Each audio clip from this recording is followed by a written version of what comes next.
Hey everybody, it's Mike at Guitar Tricks, back with another lesson, this time on some fretboard memorization using octave shapes.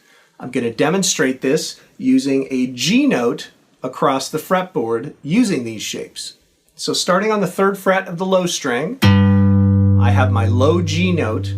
If I skip the next string and land on the 4th string or the D string and go up 2 frets from where I'm at, this will take me to the 5th fret of the 4th string. You will find the next octave of G. Now, of course, this shape works for any note you choose starting on the low string. Okay, I've just started with a G. A quick little check to make sure that you're on the right fret is just to listen to it, that original note, against adjacent frets on that same string. So for example, if I end up on the 4th fret of the D string, you can hear that that doesn't line up. Same with the 6th fret. Okay, but when you hit it on the 5th fret, it sounds nice and in line. Okay.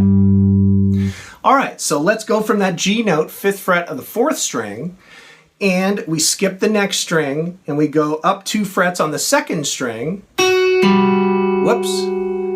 Okay, this one doesn't work because in standard tuning we tune that B string flat. So we have to account for that by going up 1 more fret. So if I go up to the 8th fret of the 2nd string, there's my G note. Okay, so if you're starting on the 4th string, you skip the next string and you go up 3 frets on the string after that. All right, so we have this pattern shape. We've covered 3 of the strings so far. So here's a little trick to get the remaining 3 strings. Where we end up on the 2nd string, if we go up 2 frets, but then come down to the 5th string, that will get us back down to another G note, okay? And then from there, we can use the same pattern across the 5th, 3rd, and 1st string, okay? And there are more G notes right there. Okay, so I've started on the 5th string, 10th fret, I've skipped the next string, gone up 2 frets, that takes me to the 12th fret of the 3rd string. And then on the 3rd string, skipping the 2nd, ending up on the 1st string and going up 3 frets has gotten me back to the higher G note. A couple other tips here. In standard tuning, we've got the low string tuned to the same note as the high string, E, right? So any fretted note on the low string, there's going to be a higher octave of that same note at the same fret of the higher string. For example,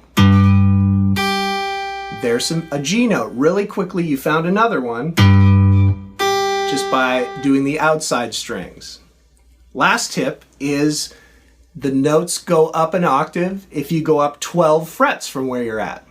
Okay, so here's the 3rd fret of the top string. I'm going to go up to the 15th fret, right? 3 plus 12 is 15.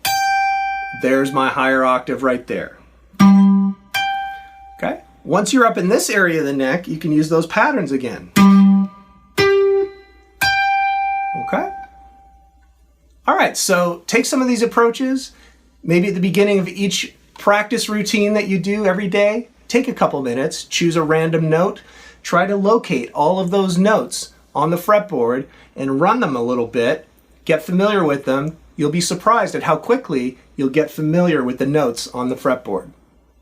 All right, good luck with it. We'll see you at the next one.